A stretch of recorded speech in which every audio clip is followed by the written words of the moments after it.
विद्यार्थी मित्रांनो, इयत्ता 8वी आपण 8वीचं दुसरं प्रकरण पाहत होतो, युरोप आणि भारत.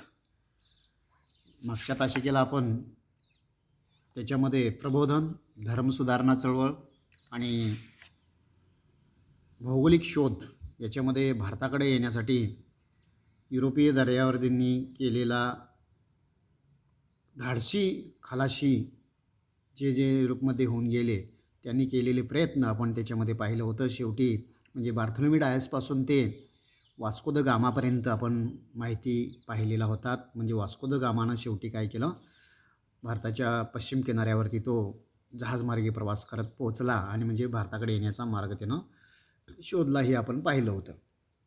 आता युरोपातली ही वैचारिक क्रांती जी आहे, म्हणजे प्रबोधन काळात झालेल्या बदलांमुळं युरोपची मध्ययुगाकडून आधुनिक युगाकडं वाटचाल सुरू झाली आणि याच काळामध्ये युरोपमध्ये वैचारिक क्रांती घडून आली. आणि पूर्वीचं अज्ञान युरोपमध्ये जे होतं, ज्या अंधश्रद्धा होत्या, यातून समाज बाहेर पडू लागला. कारण छापायंत्राचा शोध माहिती 1450ला जर्मनीमध्ये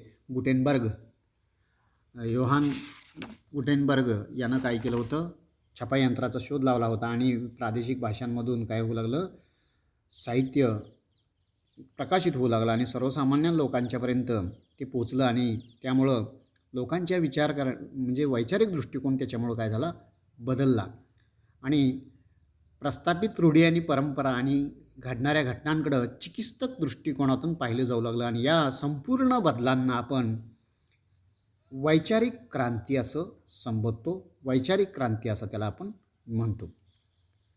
या वैचारिक क्रांतीतून युरोपमध्ये वैज्ञानिक क्षेत्रांमध्ये संशोधनाला भरपूर चालना मिळाली आणि याच्यातून अनेक प्रकारचं संशोधन, म्हणजे रेल्वेचा शोध, वाफेवर चालणारे इंजिन, अशा प्रकारच्या अनेक वैज्ञानिक क्षेत्रांमध्ये कामगिरी विचारवंत त्या ठिकाणी करू लागले.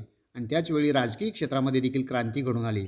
म्हणजे आधुनिक कालखंडाच्या सुरुवातीच्या टप्प्यात युरोपमध्ये अनेक राजकीय स्थित्यांतर घडून आलेले आहेत.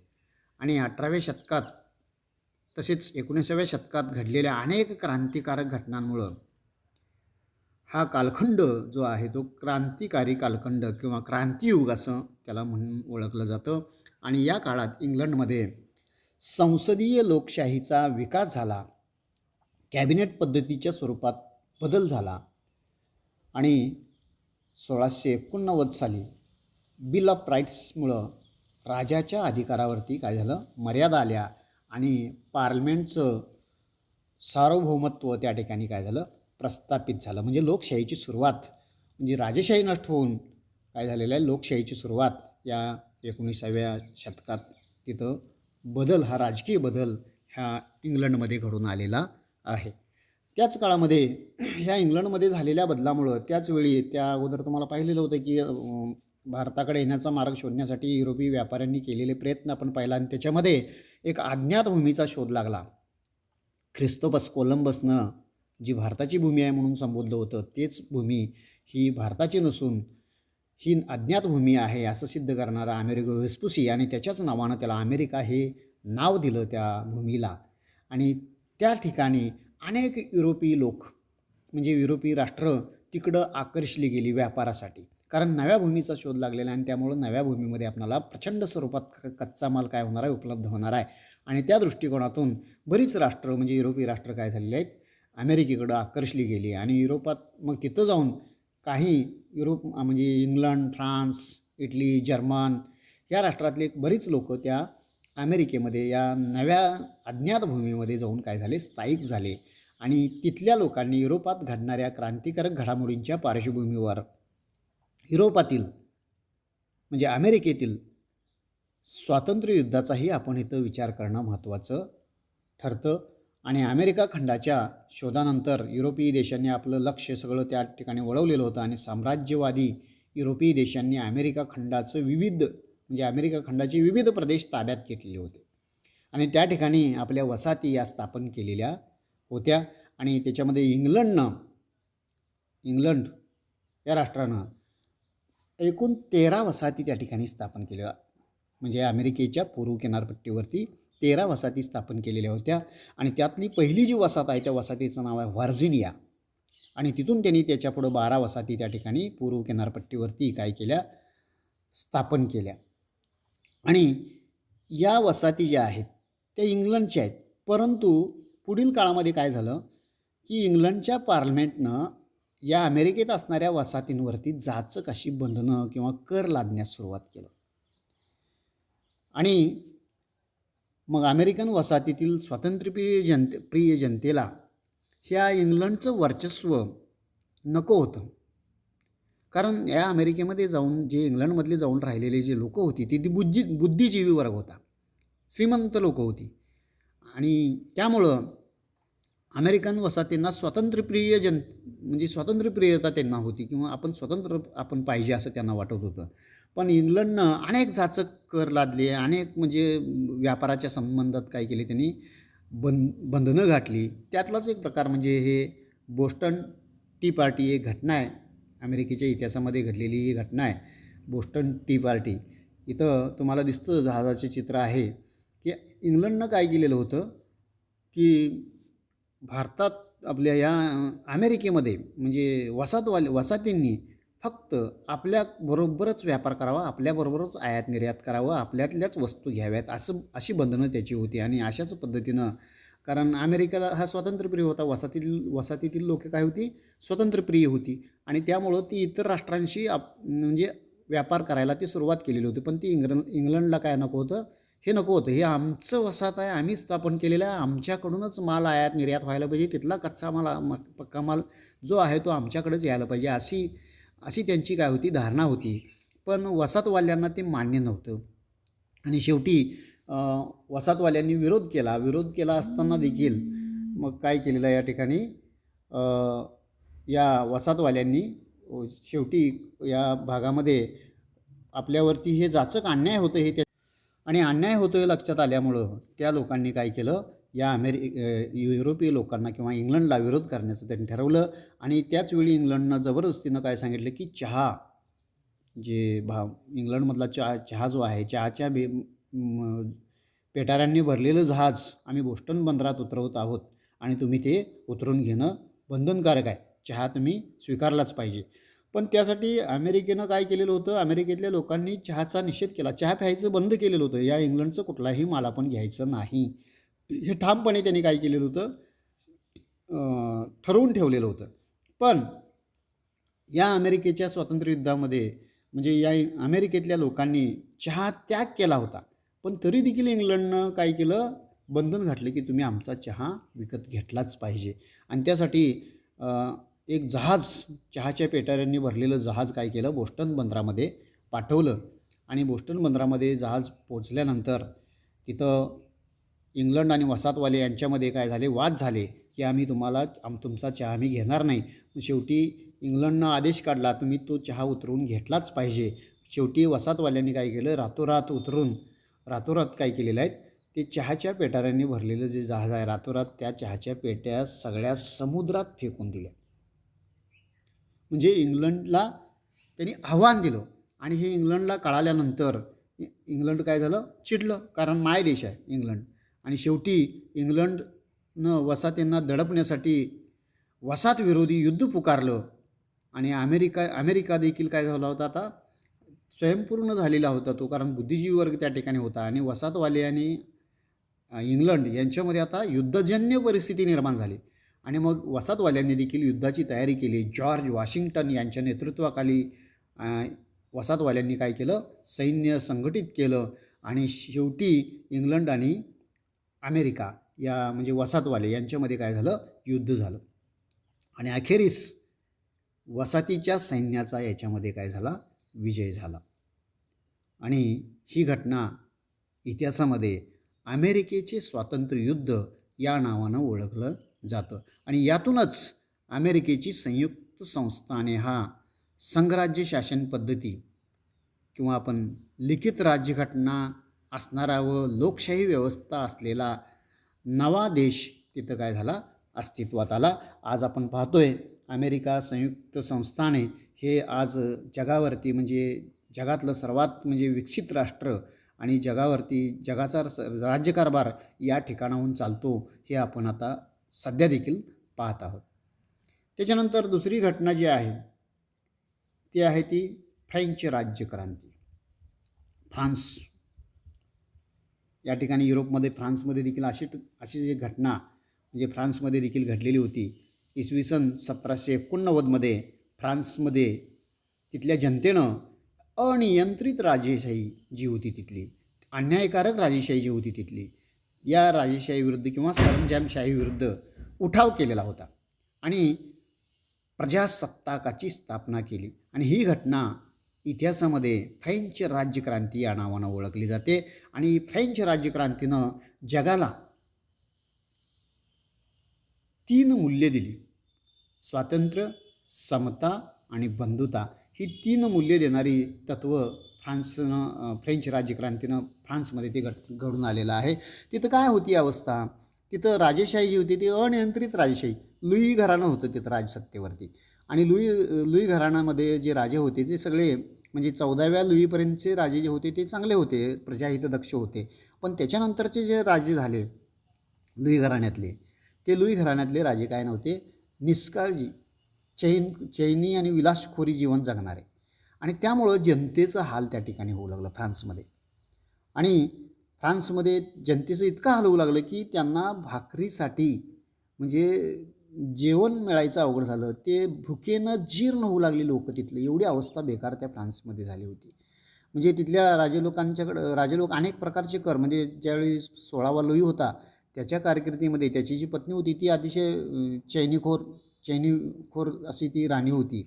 आणि पूर्णपणे या सरकारची तिजोरी याच्यामध्ये डबघाईला आलेलं होतं. आणि 16व्या लुईच्या काळात अनेक प्रकारचे कर, मुकुट कर देखील लादलं जायचं. राजाचं मुकुट वर्षाला बदलायला लागायचं आणि त्या मुकुट तयार करण्यासाठी पैसा जनतेकडून घेतला जायचा. वेगवेगळे कर, बऱ्याच प्रकारचे कर, टाईत कर, धर्मसंस्थेचा कर, मुकुट कर, म्हणजे वेगवेगळ्या प्रकारचे कर जनतेकडून घेतला. आणि त्यामुळे जनतेकडं पैसा देण्याइतपत अवस्था नव्हती. एवढी हालाकीची अवस्था त्यांची झालेली होती. आणि त्यामुळं फ्रान्समधली जनता संतप्त झालेली होती. आणि या फ्रान्समधल्या जनतेनं म्हणजे या अनियंत्रित राजेशाहीविरुद्ध म्हणजे 16व्या लुईच्या विरोधात काय केलं, बॅस्टिलचं तुरुंग जे आहे ते पहिल्यांदा तिथं भडका उडाला फ्रान्समध्ये. बॅस्टिलच्या तुरुंगावरती पहिल्यांदा या संतप्त जमावांनी काय केलं, हल्ला केला आणि तिथं असणाऱ्या कैद्यांना मुक्त केलं. आणि त्याच्यानंतर फ्रेंचच्या या राजदरबाराकडं आपला मोर्चा वळवला आणि शेवटी फ्रान्सच्या या 16व्या लुईला पकडून त्याचं काय केलं, कत्तल केलं. जिलेटिनवरती त्याचं काय केलं, कत्तल करण्यात आलं. आणि अशा पद्धतीनं जनतेनं राजेशाही नष्ट करून त्या ठिकाणी काय झालं, लोकांच्या हातामध्ये सत्ता त्यांनी तिथं घेतली. म्हणून हे जगाच्या इतिहासामध्ये फ्रेंच राज्यक्रांती म्हणजे सर्वसामान्य लोकांनी केलेली ही काय आहे, चळवळ आहे किंवा क्रांती आहे. आणि त्यामुळे ती इतिहासामध्ये 1789ला ही फ्रान्सची राज्यक्रांती झाली. आणि ही इतिहासामध्ये प्रसिद्ध. आणि एवढंच नाही तर त्या सर्वसामान्य लोकांनी ही क्रांती घडवून आणल्यामुळं याच्यामध्ये कशासाठी ही क्रांती घडून आलेली आहे, समता आणि स्वातंत्र्य आणि बंधुता प्रस्थापित करण्याच्या दृष्टीने ही क्रांती घडून आलेली होती. म्हणून जगाला स्वातंत्र्य, समता आणि बंधुता हे 3 मूल्य किंवा मूल्यांची देणगी या फ्रान्सकडून मिळाली. आणि जगाच्या इतिहासातील राजकीय क्रांतींमध्ये अमेरिकन स्वातंत्र्ययुद्ध आणि फ्रेंच राज्यक्रांतीला म्हणजे विशेष महत्त्वाचं स्थान देण्यात आलेलं आहे. त्याच्यानंतर आपण पाहणार आहोत ते औद्योगिक क्रांती. आता औद्योगिक क्रांती ही जी आहे क्रांती ही वेगळ्या प्रकारची क्रांती आहे. आज आपण अमेरिकन स्वातंत्र्ययुद्ध पाहिलं, फ्रेंच राज्यक्रांती पाहिलं. पण अमेरिकन स्वातंत्र्ययुद्धामध्ये काय दिसलं आपल्याला, युद्ध दिसलं. फ्रेंच राज्यक्रांतीमध्ये सर्वसामान्य जनतेनं काय केलेला होता, उठाव केलेला होतं हे आपणाला दिसलं. सर्वसामान्य लोकांनी काय केलं होतं, शस्त्र हातात घेतली होती आणि तिथल्या अनियंत्रित राजेशाहीविरुद्ध युद्ध पुकारलं होतं हे आपण याच्यामध्ये पाहिलं. आता आपण ही जी औद्योगिक क्रांती जी आहे याच्यामध्ये कुठलं युद्ध नाही आहे, कुठलं रक्तपात वगैरे काय नाही आहे. आणि त्यामुळं फ्रेंच राज्यक्रांतीपेक्षा किंवा अमेरिकन स्वातंत्र्ययुद्धापेक्षा ही वेगळी क्रांती आहे. आपण हे आता याच्यामध्ये इंग्लंडमध्ये ही क्रांती घडून आलेली आहे. ही जी क्रांती घडून आलेली आहे ती कुठं घडून आलेली आहे, इंग्लंडमध्ये घडून आलेली आहे. म्हणजे 18व्या शतकाच्या उत्तरार्धापासून युरोपमध्ये औद्योगिक क्षेत्रात म्हणजे क्रांतिकारक बदल घडून आलेले आहेत. औद्योगिक क्षेत्रामध्ये इथे काय झालेले आहेत, क्रांतिकारक. आता इथं तुम्हाला दिसतं चित्रावरून की वेगवेगळ्या प्रकारच्या यंत्रसामुग्रीचा वापर या ठिकाणी आपणाला याच्यामध्ये दिसतं. वेगवेगळ्या यंत्राचा वापर इथं केलेला आपणाला या क्रांतीमध्ये दिसतं. म्हणजे याच्यामध्ये काय झालेलं, उत्पादनाच्या बाबतीत झालेली क्रांती आहे. मग याच्यामध्ये बाष्पशक्तीवर चालणाऱ्या यंत्राच्या सहाय्यानं उत्पादन होऊ लागतं. छोट्या घरगुती उद्योगधंद्यांची जागा काय केली, मोठ्या कारखान्यांनी घेतली. हातमागाऐवजी इथं दिसतं तुम्हाला, हातमागाऐवजी काय झालेलं आहे, इथं यंत्रमाग आलेला आहे. वाहतुकीच्या साधनांमध्ये काय झालेलं आहे, बदल झालेला आहे. वाहतुकीच्या साधनांमध्ये आगगाडी, आगबोटसारखी म्हणजे नवी वाहतुकीची साधनं याच्यामध्ये काय झालेले आहेत, यांचा शोध घेतला गेला आणि ही निर्माण केली गेली. म्हणजेच यंत्रयुग अवतरलं. यालाच काय म्हटलेलं आहे, औद्योगिक क्रांती असं त्याला आपण म्हटलेलं आहे. आणि ही औद्योगिक क्रांती घडून आल्यामुळं झपाट्यानं प्रगती, ज्या राष्ट्रांमध्ये औद्योगिक क्रांती त्या काळामध्ये घडून आली त्या राष्ट्रांची काय झालेलं आहे, झपाट्यानं विकास त्या राष्ट्रांचा झालेला आहे. कारण हातमागावरती किंवा हातावरती कापड विणण्यासाठी लागणारा कालावधी, ते विणत बसायचं, कापड तयार व्हायला वेळ, परत त्याच्यामध्ये तेवढे सुपेरियरपणा नाही आणि तेच काम यंत्रावरती छटकेशिरी होऊ लागली. आणि त्यामुळं औद्योगिक क्रांतीचा परिणाम म्हणजे औद्योगिकदृष्ट्या विकसित झालेली राष्ट्र आर्थिकदृष्ट्या सुबत्तादायक ती बनली आणि मोठ्या प्रमाणात त्यांचा काय झाला, विकास घडून आला. आणि इंग्लंडमध्ये पहिल्यांदा औद्योगिक क्रांतीला काय झालेला आहे, प्रारंभ झाला. आणि नंतर टप्प्याटप्प्यानं पाश्चात्य जगामध्ये ते काय झालं, पसरलं. म्हणजे पहिल्यांदा सुरुवात त्याची इंग्लंडमध्ये झाली आणि इंग्लंडला लागूनच असणारे जे राष्ट्र आहेत त्या राष्ट्रांमध्ये काय झालेलं आहे, हळूहळू मग जर्मनी असेल, फ्रान्स असेल, इटली असेल, पोर्तुगाल असेल, डच असेल, या राष्ट्रांमध्ये काय झालेलं आहे, हळूहळू ते विस्तारत गेलं म्हणजे पसरत गेलं. आणि या काळात इंग्लंडची औद्योगिक भरभराट इतकी झाली की त्यात मोठ्या प्रमाणात औद्योगिक क्रांतीचा विकास झालेला असल्यामुळं इंग्लंडचं वर्णन त्यावेळी जगाचा कारखाना असं केलं जाऊ लागलं. आणि अशा पद्धतीनं उद्योगधंद्यानं विकसित झालेली जी युरोपीय राष्ट्र आहेत त्या राष्ट्रांचा विकास झाल्यामुळं भांडवल त्यांच्याकडं भरपूर काय झाला, धनसंचय भरपूर झाला आणि भांडवलशाहीचा उदय त्याच्यातूनच झाला. आणि मग ती युरोपीय राष्ट्र काय करू लागली, नव्या सागरी मार्गाच्या शोधानंतर युरोप व आशियाई देशांमधील व्यापाराच्या नव्या पर्वाला काय झालेलं आहे, सुरुवात झालेली आहे.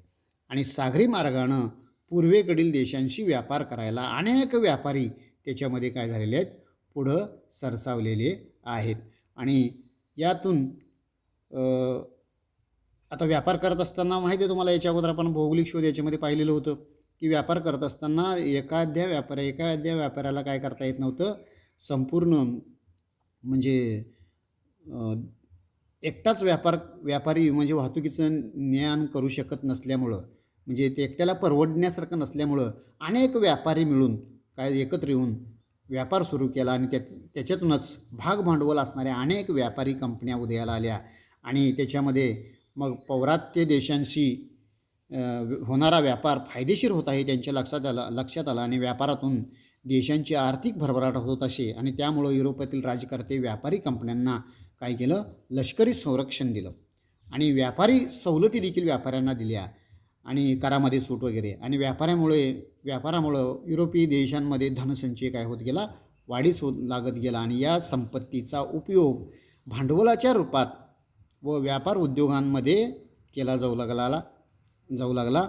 आणि यामुळं युरोपीय देशात भांडवलशाही अर्थव्यवस्थेचा काय झालेला आहे, उदय झालेला आहे. आणि त्याच्यातूनच वसाहतवाद म्हणजे काय की एका देशातील काही लोकांनी दुसऱ्या देशातील भूप्रदेशामध्ये एक विशिष्ट भागामध्ये वस्ती करणं, त्यालाच काय म्हटलेलं आहे, वसाहत असं म्हटलेलं आहे. म्हणजे असे हे युरोपीय लोक इंग्लंड, फ्रान्स, डच, पोर्तुगाल हे काय झालेले आहेत, आशियाई राष्ट्रांमध्ये भारतामध्ये आले, चीनमध्ये गेले, म्हणजे इतर आफ्रिकेतल्या राष्ट्रांमध्ये गेले, त्या ठिकाणी काय केले, ते जाऊन स्थायिक झाले, तिथं राहिले म्हणजे वस्ती करून राहिले, म्हणून त्याला वसाहत असं म्हटलेलं आहे. आणि तिथं येत असताना राजे लोकांच्याकडून त्यांनी परवाने घेतले, कारण भारतामध्ये त्यावेळी मुघल सत्ता होती आणि मुघलांची सत्ता होती आणि त्यावेळी जहांगीर बादशाही काय होते, मुघल सम्राट होते. आणि इसवी सन 1600ला इंग्लंड भारतात आला आणि जहांगीर बादशाहकडून काय केलं, व्यापारासाठी परवानगी मिळून भारतामध्ये किनाऱ्यालगतच्या भागामध्ये राहायला त्यांनी परवानगी घेतली. म्हणजे मुंबईच्या ठिकाणी इंग्लंडनं काय केलं, आपल्या वसाहत करून ते राहिले.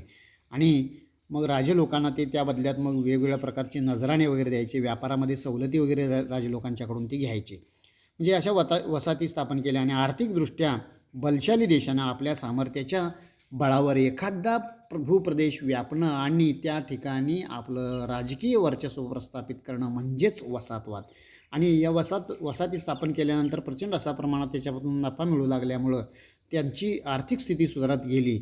आणि आर्थिक सुबत्तेच्या सामर्थ्यावरती आणि ते लष्करीदृष्ट्या बलशाली ही राष्ट्र युरोपीय राष्ट्र असल्यामुळं या राष्ट्रांनी ह्या इतर राष्ट्रांच्या भूप्रदेशावरती काय केलं, त्यांनी आपलं राजकीय वर्चस्व प्रस्थापित करायला सुरू केलं. म्हणजे सुरुवातीला ते व्यापारी म्हणून आले आणि नंतर ते काय झाले, त्या ठिकाणी राजकर्ते बनले. म्हणजे एक एक प्रदेश त्यांनी हस्तगत करायला सुरू केलं.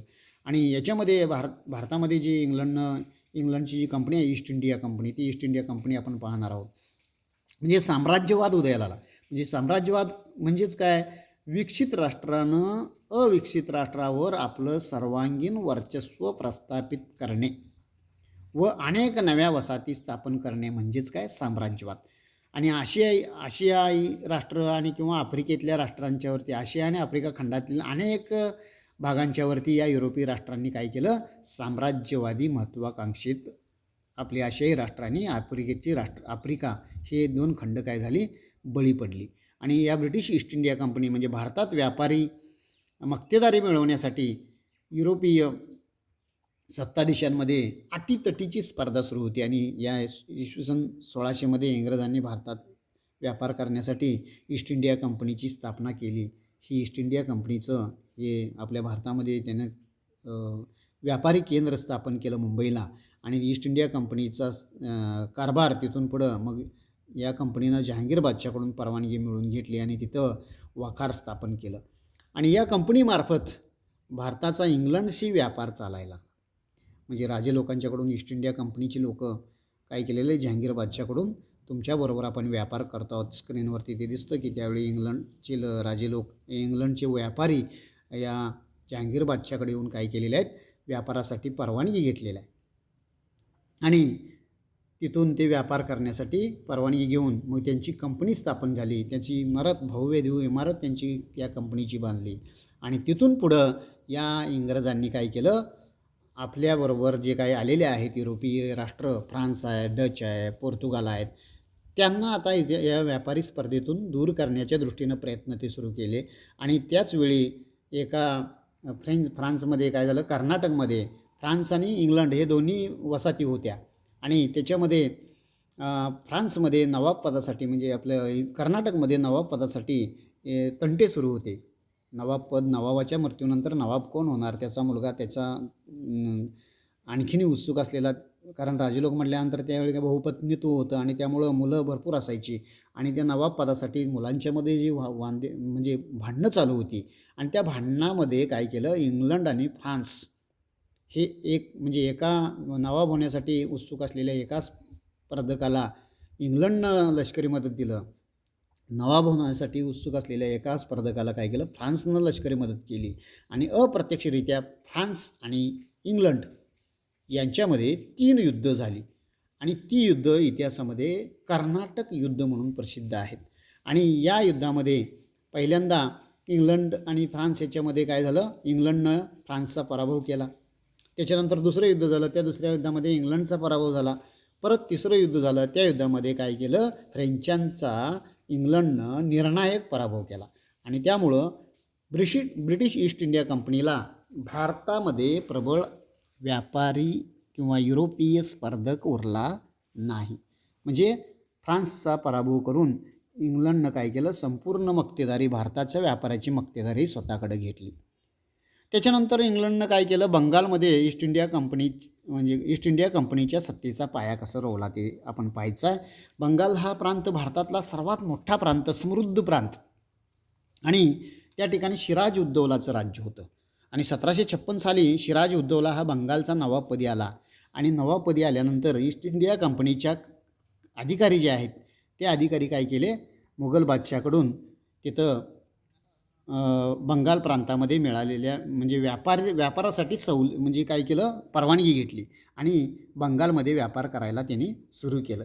आणि व्यापार करायला सुरू केल्यानंतर बंगाल प्रांतात मिळालेल्या व्यापारी सवलतीचा गैरवापर इंग्लंड करू लागला. म्हणजे इंग्रजांनी काय केलं, नवाबाची परवानगी न घेताच म्हणजे कोलकाता येथील आपल्या वखारीभोवती काय केलं, त्यांनी तटबंदी बांधायला सुरू केलं. यामुळं सिराजउद्दौला इंग्रजांच्या विरोधात सिराजउद्दौला भडकला. कारण आपणाला न विचारता तुम्हाला व्यापारासाठी इथं परवानगी दिलेला आहे, वखार स्थापन करण्यासाठी परवानगी दिलेला आहे, वखारीभोवती तटबंदी बांधण्यासाठी परवानगी दिलेली नाही आहे. यामुळं सिराजउद्दौलानं इंग्रजांवर चाल करून कोलकात्याची वखार काय केली, काबीज करून घेतली. आणि या घटनेमुळं इंग्रजांमध्ये असंतोषाची भावना निर्माण झाली. आता इंग्रज फार धूर्त होते. रॉबर्ट क्लाईव्ह नावाचा त्या इंग्लंडचा तो सैन्याचा सेनापती होता. या रॉबर्ट क्लाईव्हनं मुत्सद्दीगिरीनं नवाबाचा सेनापती जो आहे मीर जाफर, या मीर जाफरला नवाब पदाचं आमिष दाखवून, म्हणजे बंगालचा सुभा जो आहे तो काय करतोय, आम्ही जिंकून घ्यायचा. नवाबानं कोलकाता ताब्यात घेतलं नवं तर आपण काय करायचं, बंगालचा प्रांतच आपल्या ताब्यात घ्यायचा. या दृष्टिकोनातून म्हणजे युद्ध ठरलं. सिराजउद्दौला आणि इंग्रज म्हणजे कंपनी, ईस्ट इंडिया कंपनी यांचं युद्ध ठरलं. युद्धाचं आव्हान दिलं आणि युद्धाचं आव्हान दिल्यानंतर रॉबर्ट क्लाईव्हनं काय केलं, जो नवाब पदासाठी म्हणजे त्या बंगालच्या प्रांतामध्ये जो एक व्यक्ती होता ना, बंगालच्या सुभ्याचा जो सेनापती होता, त्याला आमिष दाखवला.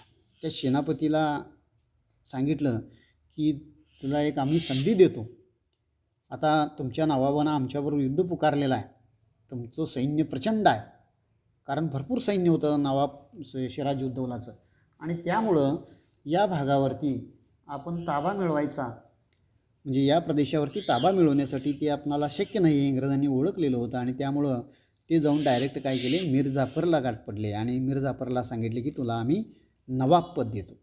आणि त्याला वळवून घेतलं, फक्त तू त्या दिवशी काय करायचं, युद्धात उतरायचं नाही.